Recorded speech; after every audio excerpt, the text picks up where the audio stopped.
Mheshimiwa Dr. Samia Suluhu Hassan, Rais wa Jamhuri ya Muungano wa Tanzania, na viongozi wote ambao wapo meza kuu, napenda kutambua uwepo wenu na ningependa kuchukua nafasi hii ya kwanza kwa kutamka Jamhuri ya Muungano wa Tanzania.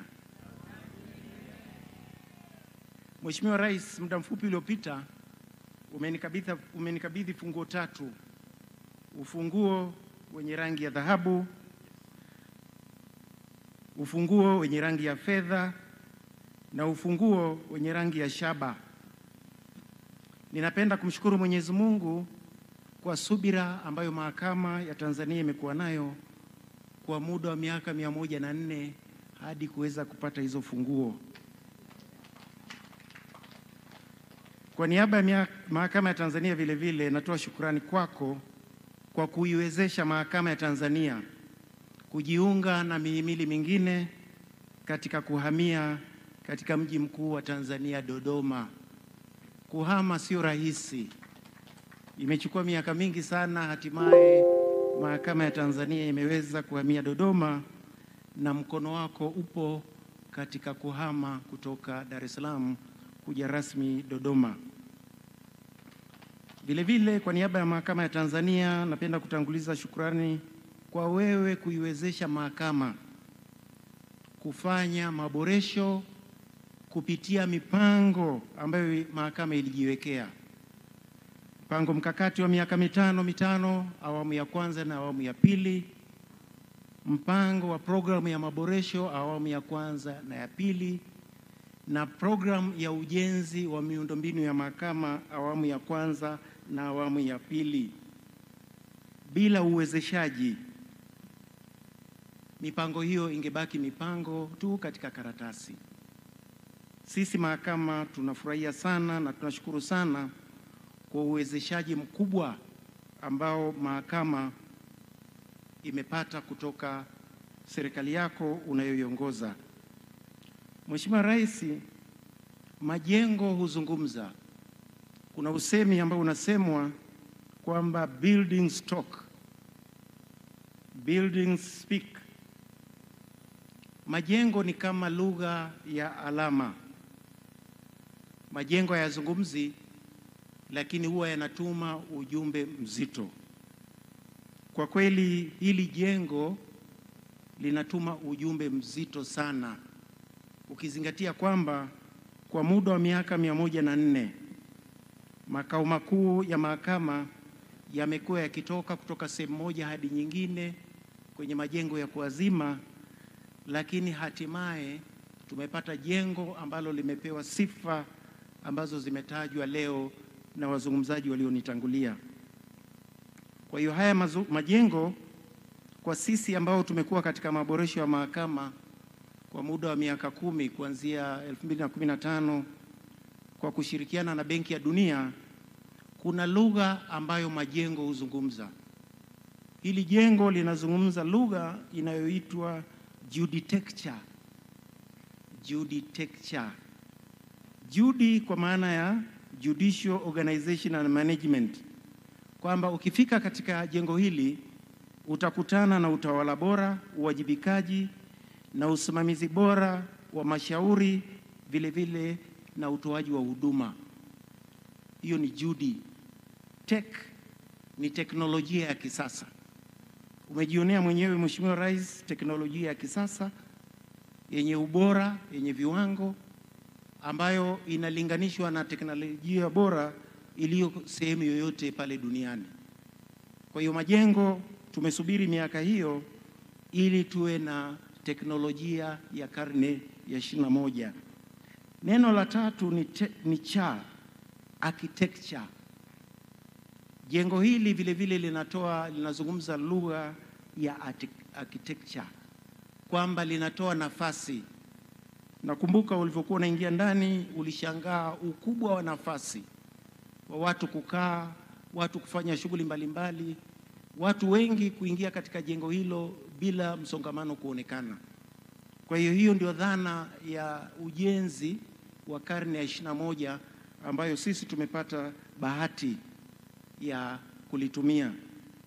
Na nakumbuka nilikuambia ahadi ambayo tumetoa, maboresho sio majengo peke yake. Majengo yanatakiwa yatoe faida kubwa ambayo ni utoaji wa haki kwa haraka na kwa ufanisi. Na hili umekuwa ukitukumbusha mara kwa mara kwamba haitoshi kuwa na jengo kubwa, jengo zuri, kama haki haitoki katika hilo jengo. Na ulituomba mara zote kwamba tuangalie nafsi zetu.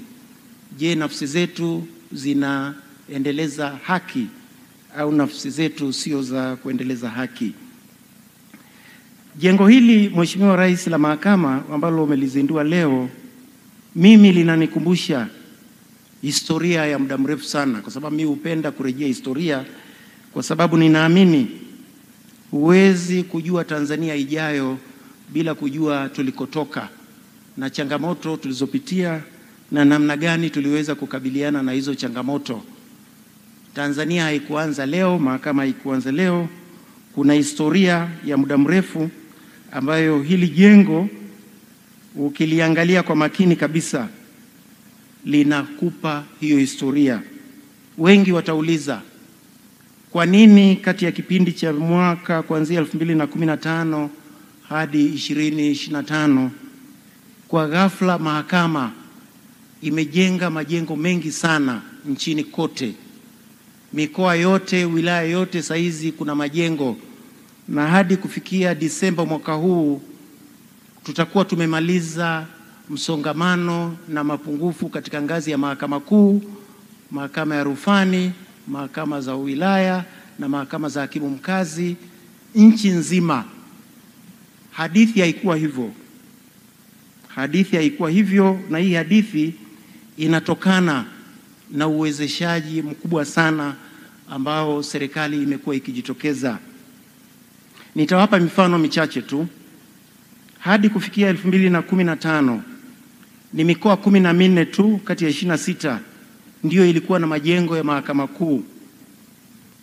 Na hata hivyo hayo majengo yaliyokuwepo mengi yalikuwa ni machakavu na mengi yalikuwa katika maeneo ya kuwazima. Kwa hiyo tunapozindua jengo hili tunaingia katika Tanzania ambayo ni tofauti kabisa. Hadi kufikia mwisho wa mwaka huu mikoa ya Geita, Kigoma, Mara, Shinyanga, Simiyu, Katavi, Singida, Songwe, Morogoro, Manyara, Lindi na Njombe zote zitakuwa na vituo vya mahakama kuu. Na unapojenga mahakama kuu unasogeza huduma za haki katika ngazi ya mahakama kuu. Unapunguza safari ndefu ambayo wananchi wamekuwa wakisafiri kutafuta huduma za mahakama kuu. Jengo hili Mheshimiwa Rais vile vile linatoa ishara ya mabadiliko makubwa sana ambayo yamefanyika katika majengo ya mahakama ya hakimu mkazi. 2015 kabla hatujaanza programu ya maboresho, hadithi ya majengo katika mahakama ya hakimu mkazi, majengo ambayo yalikuwa ni mazuri yalikuwa ni majengo 7 tu kati ya 26. Majengo 7 tu kati ya 26 ndiyo yalikuwa mazuri. Majengo 16 yalihitaji majengo mapya, na majengo 3 yalihitaji ukarabati mkubwa. Leo hii au hadi kufikia mwisho wa mwaka huu hadithi itakuwa ni tofauti kabisa. Kwa hiyo tunaposherekea uzinduzi wa jengo hili tusisahau maboresho makubwa ambayo yamefanywa na serikali yako Mheshimiwa Rais, ya kuondoa kabisa hadithi ambayo ukiona jengo bovu la umma ulikuwa unasema hilo ni jengo la mahakama. Siku hizi mahakama, unapoingia katika mji wowote, majengo ya mahakama yanajitambulisha yenyewe kwa kuzungumza lugha ya juditecture. Hali katika mahakama ya wilaya ilikuwa hivyo hivyo. Hali haikuwa nzuri 2015. Wilaya 104 ilikuwa inahitaji majengo mapya. Wilaya 24 zilikuwa zina majengo machakavu ambayo yalihitaji ukarabati mkubwa. Kati ya majengo kati ya wilaya 139 majengo yaliyokuwa katika hali nzuri yalikuwa ni 11 tu, lakini ukienda leo au tukifika mwishoni mwa Disemba, kutokana na uwekezaji mkubwa ambao umefanyika, hadithi itakuwa ni tofauti kabisa. Yale majengo yakiongea hayataongea lugha ya kulalamika, yatakuwa yanaongea lugha ya kwamba haki inapatikana. Hilo ni jambo ambalo hatuna budi kushukuru sana sana sana, na hasa ukizingatia kwamba wakati serikali inapoanzisha mikoa mipya na wilaya mipya, mara nyingi mahakama huwa haipati bahati ya kujengewa majengo. Na ukiangalia majengo mengi yaliyozinduliwa hivi karibuni ni wilaya ambayo zilianzishwa au mikoa ilianzishwa bila kuwa na huduma ya majengo ya mahakama. Kwa hiyo ni hatua kubwa sana ambayo imepigwa, na hili lazima tuliseme, kwa sababu usiposema utakuwa huonyeshi shukrani ambayo tumefanyiwa sisi mahakama. Hatuna budi kushukuru serikali kwa sababu ukiangalia historia ya mahusiano kati ya magavana na majaji wakuu, utaona ni kwa kiasi gani changamoto ya majengo ambayo tulionayo sasa ni ya kihistoria. Utawala wa mkoloni haukutoa kipaumbele katika masuala ya utoaji wa haki, haukutoa kabisa katika masuala ya utoaji haki. Na ukiangalia rekodi za mahusiano kati ya majaji wakuu na magavana, ilikuwa ni uhusiano wa mvutano. Majaji wakuu walikuwa wanataka kusimamia masuala ya sheria, mahakama zijengwe, huduma zisogezwe hadi ziwafikie Waafrika walio wengi, lakini nchi zilizokuwa inatutawala hawakupenda kufanya hivyo. Na ndio maana unakuta historia yetu ni ya kutegemea majengo ya kuazima, kwa sababu historia haikuruhusu kabisa magavana kukubali mahakama kujenga. Ninakumbuka wakati jaji mkuu wa kwanza alipofika Tanganyika mwaka 1920, huyu jaji mkuu anaitwa Jaji William Morris Carter. Alikuwa jaji mkuu wa kwanza kuletwa nchi yetu baada ya Tanganyika kuchukuliwa na Ujerumani. Aliwasilisha waraka mrefu sana kwa gavana. Alikuwa anaonyesha mahitaji yake. Moja ya mahitaji ambayo alikuwa anataka apewe kabla shughuli za mahakama kuu hazijaanza tarehe 3 Januari 1921 ni jengo jipya lenye hadhi ya mahakama kuu. Gavana Horace Biat alikataa kabisa ombi hilo. Yeye alitoa jengo ambalo sasa hivi linatumika na mahakama kuu kitengo cha biashara. Akasema hilo jengo linatosha, lifanyiwe ukarabati, vyumba vipangwe na litumike kama mahakama. Hilo jambo halikumfurahisha kabisa jaji mkuu wa wakati huo Carter, na kulikuwa kuna jaji mmoja ambaye wenyeji wanamuita jaji mwenye kanzu nyekundu. Yule ndio alikuwa jaji wa kwanza kuleta huduma za mahakama kuu akifuata njia ya reli. Alielezea kwamba jaji mkuu alikuwa anapoteza muda kulumbana na gavana, kwa sababu anayeshika mfuko wa fedha ndio mwenye maamuzi. Akisema hauwezi kupata jengo jipya, huwezi kupata jengo jipya. Akisema karabati hilo jengo linatosha, hali ndio itakuwa hiyo. Kwa hiyo ukilinganisha na sasa, tunashukuru sana Mheshimiwa Rais wa Jamhuri ya Muungano wa Tanzania, umekuwa mwepesi sana kutambua changamoto kubwa za hali ya majengo ya mahakama, na umetoa kipaumbele maalum cha kuwezesha mahakama kuwa na majengo yake. Vile vile malumbano ya majaji wakuu na magavana yalihusu nafasi ya utoaji haki.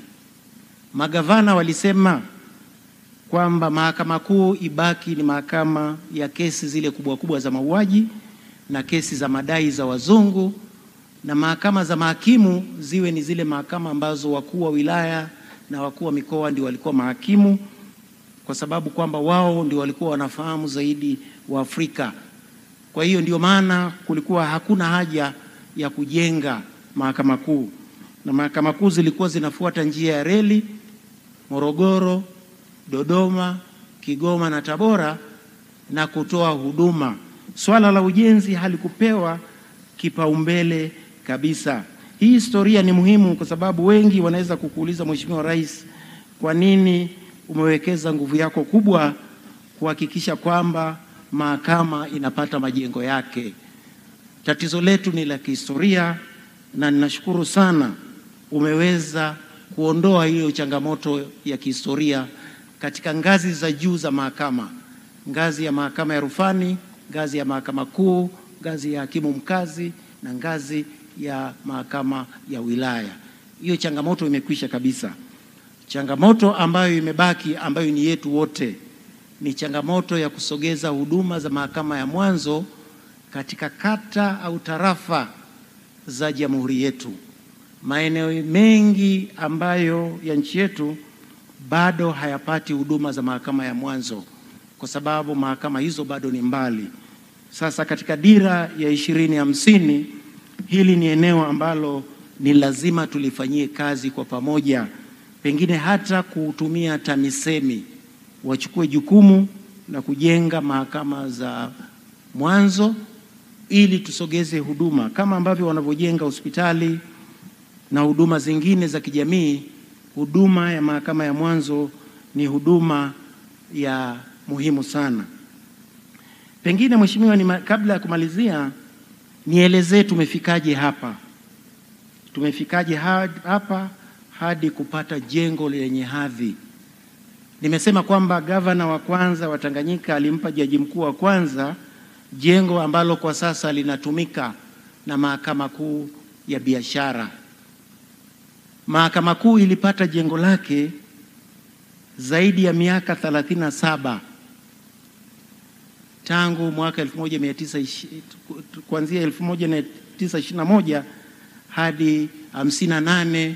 Jengo lile la mahakama ya biashara ndio lilikuwa jengo la mahakama kuu, lakini mwaka 1958 ndio kwa mara ya kwanza mahakama kuu ilipata jengo ambalo lina hadhi.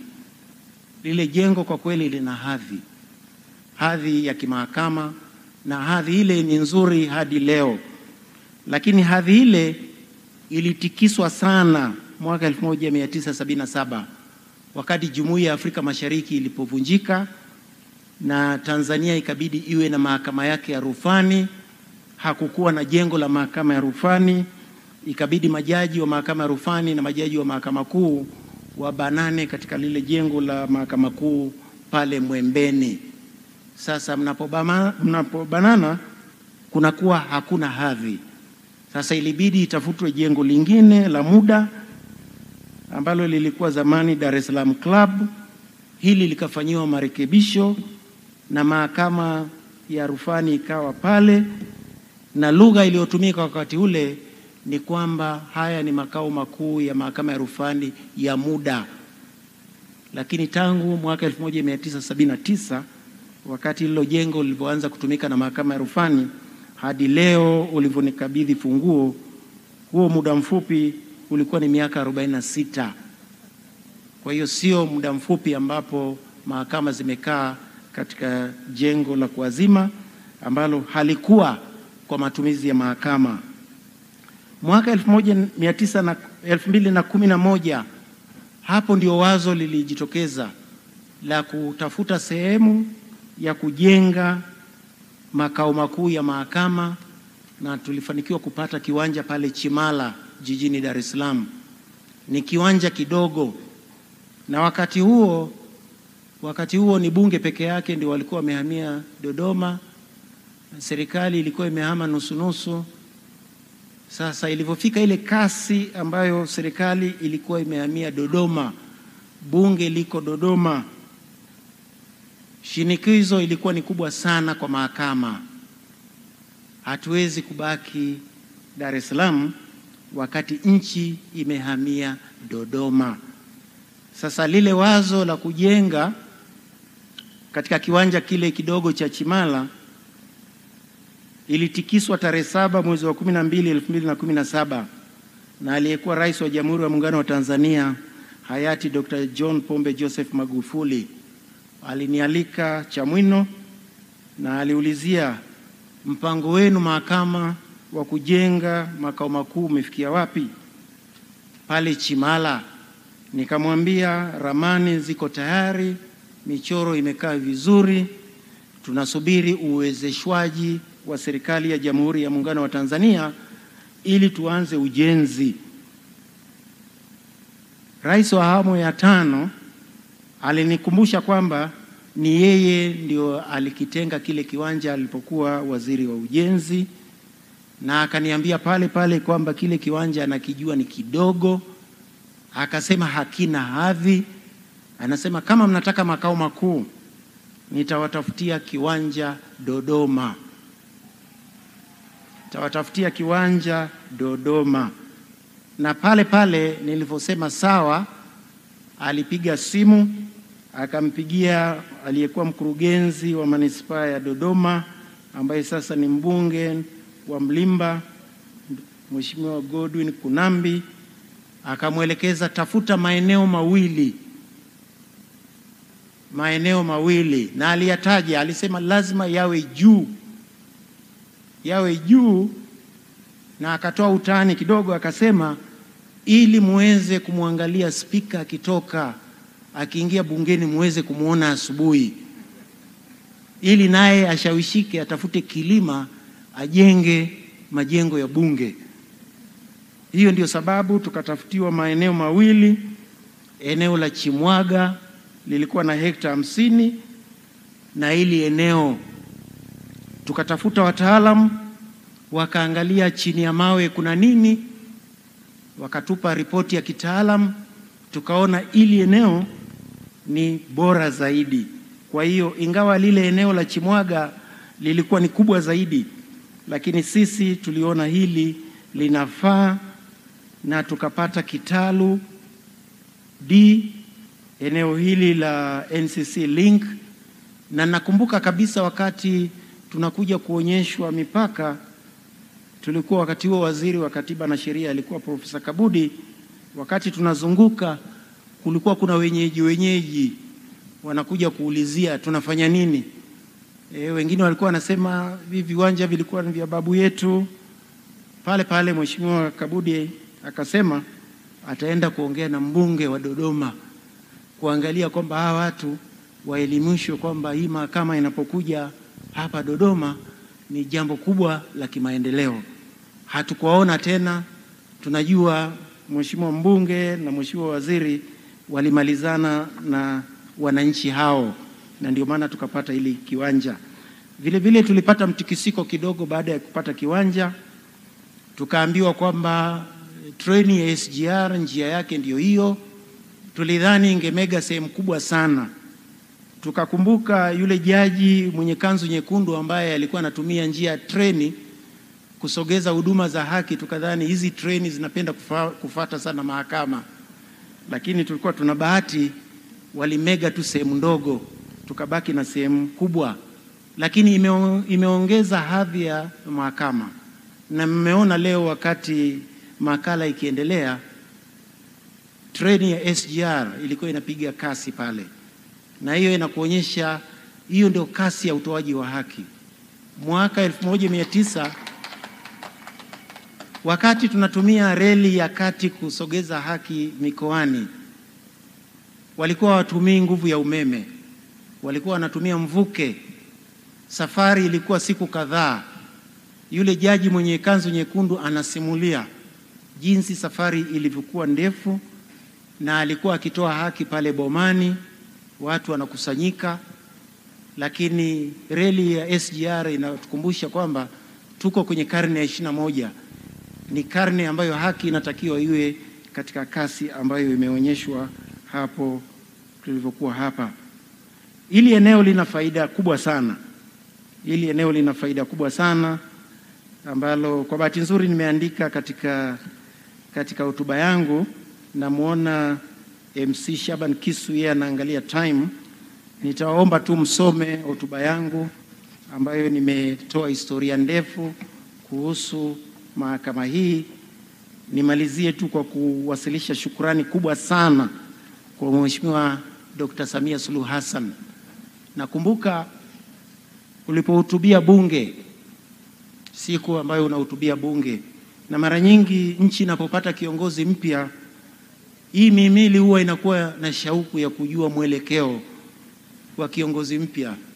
Kwa hiyo tulivyoalikwa bungeni, tulikusikiliza kwa makini sana, tukaona unatoa ahadi gani, na pengine ni nukuu uliyoyasema ambayo yalitupa matumaini makubwa, kiasi kwamba wakati tunaanza, tulivyoongea na Rais wa awamu ya 5, tulikubaliana kwamba mimi nitaweka jiwe la msingi ambapo rais atakuja kuzindua. Sasa unapojenga jengo la ghorofa 9 liko kwenye 20%, unasita kidogo kukimbilia kuweka jiwe la msingi. Tulisubiri kusikiliza hotuba yako pale bungeni. Kasi ndio hiyo, Mheshimiwa.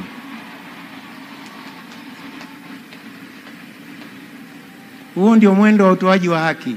Karne ya 21 ulisema, ulivyohutumia bunge tarehe 22 Aprili 2021, ukasema mimi nataka hapa mwanzoni kabisa, ulisema mwanzoni kabisa, kutuondoa wasiwasi, tusisubiri hadi mwisho wa hotuba kujua mwelekeo wako. Unasema nieleze bunge hili tukufu pamoja na Watanzania kwa ujumla kuwa dira na mwelekeo wa serikali ya awamu ya 6 itakuwa kudumisha mazuri ya awamu zilizopita. Na nadhani tunaweza kuweka tiki hiyo, kuyaendeleza mema yaliyopo na kuleta mengine mapya. Tunaweza kuweka tiki. Na hii kimsingi ndio dhana na maana ya halisi ya kauli mbiu ya salamu yetu ya Jamhuri ya Muungano wa Tanzania, kazi inaendelea. Tutaenzi na kuendeleza mambo yote mazuri, lakini pia tutafanya mabadiliko pale inapobidi kwa lengo la kukuza ufanisi na tija. Mahakama ya Tanzania ni wanufaika wakubwa sana wa hicho sehemu ya hotuba yako, kwa sababu tumeona, na kuna sehemu nyingine ya mwisho kabisa, pengine kabla ya kumaliza kabisa, ulisema tutashirikiana na muhimili wa mahakama katika kuimarisha mifumo ya utoaji haki. Tunaweza kuweka tiki hiyo, ikiwemo kuendeleza kujenga miundombinu ya mahakama. Tumeona katika hii miaka tumejenga sana. Kuongeza idadi ya majaji na mahakimu. Tumeona kukuza matumizi ya tehama. Mheshimiwa Rais, umejionea mwenyewe namna ambavyo tunatumia tehama, na ulielezwa kwamba katika kile chumba cha GSR tulienda kujifunza Kazakhstan, ambao watakuja kujifunza kwetu, kwa sababu katika hizi zama za teknolojia kila mmoja anajaribu kumshinda mwenzake. Kwa hiyo tunakushukuru sana. Hiyo hotuba yako uliyotoa bungeni ilinisaidia sana, ilinipa nguvu ya kuweza kwenda kuweka jiwe la msingi wa jengo hili ambalo umelizindua leo.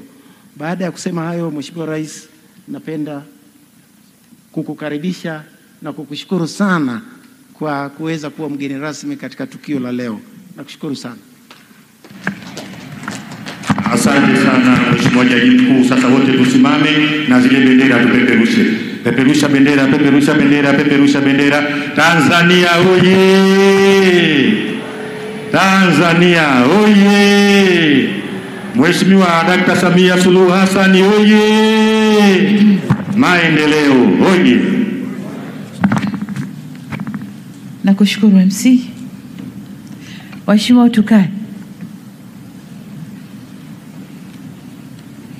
Mheshimiwa Damas Ndumbaro, Waziri wa Katiba na Sheria, waheshimiwa mawaziri na manaibu waziri mliopo nasi, Mheshimiwa mwenyeji wetu Jaji Mkuu wa Tanzania Profesa Ibrahim Juma, na Jaji Mkuu wa Zanzibar Mheshimiwa Khamis Ramadhani Abdallah, Mheshimiwa Makamu wa Rais na Waziri Mkuu mstaafu baba yetu John Samuel Malecela, Mheshimiwa Jaji Mkuu mstaafu Jaji Mohamed Chande Othman, Mheshimiwa Deo Mwanyika, mwenyekiti wa Bunge, kiambatana na makamu mwenyekiti wa kamati ya utawala, katiba na sheria Dr. Ntondo, kinitambue uwepo wa wabunge wa mkoa huu na wabunge wengine wa kamati na uwepo wa katibu wa bunge ndugu Baraka Leonard, Waheshimiwa majaji wa mahakama ya rufani na majaji wastaafu wa mahakama ya rufani, Mheshimiwa jaji kiongozi wa mahakama ya Tanzania Dr. Mustafa Siani, pamoja na majaji viongozi wastaafu, Waheshimiwa majaji wa mahakama kuu Tanzania bara na Zanzibar na wastaafu kama wapo, Mheshimiwa jaji wa mahakama ya Jumuiya ya Afrika Mashariki Jaji Nesta Kayobera, Mheshimiwa jaji wa mahakama ya Afrika ya haki za binadamu na watu Jaji Imana Aboud, Mheshimiwa Dr. Rosemary Senyamule, mkuu wa mkoa wa Dodoma, lakini kitambua uwepo pia wa mkuu wa mkoa wa Morogoro, Mheshimiwa kamishna wa tume ya utumishi wa mahakama Profesa Elisante Ole Gabriel Laizer, mtendaji mkuu wa mahakama ya Tanzania, na watendaji wakuu wastaafu waliopo nasi leo, waheshimiwa, samahani nimesahau, makatibu wakuu na manaibu makatibu wakuu mliopo nasi hapa, waheshimiwa watendaji wakuu wa taasisi za umma na taasisi binafsi mlioalikwa pamoja nami, nitambue pia uwepo wa rais wa TLS ndugu yetu Mwabukusi, waheshimiwa wakuu wa vyombo vya ulinzi na usalama mliopo, mawakili wa serikali na mawakili wa kujitegemea, viongozi wa dini, viongozi wa kimila, machifu mliopo nasi, vikundi vya wasanii wanakwaya mliopo nasi leo hapa, watumishi wa mahakama wote, wageni waalikwa wenzangu, mabibi na mabwana, Jamhuri ya Muungano wa Tanzania, Mahakama ya Tanzania.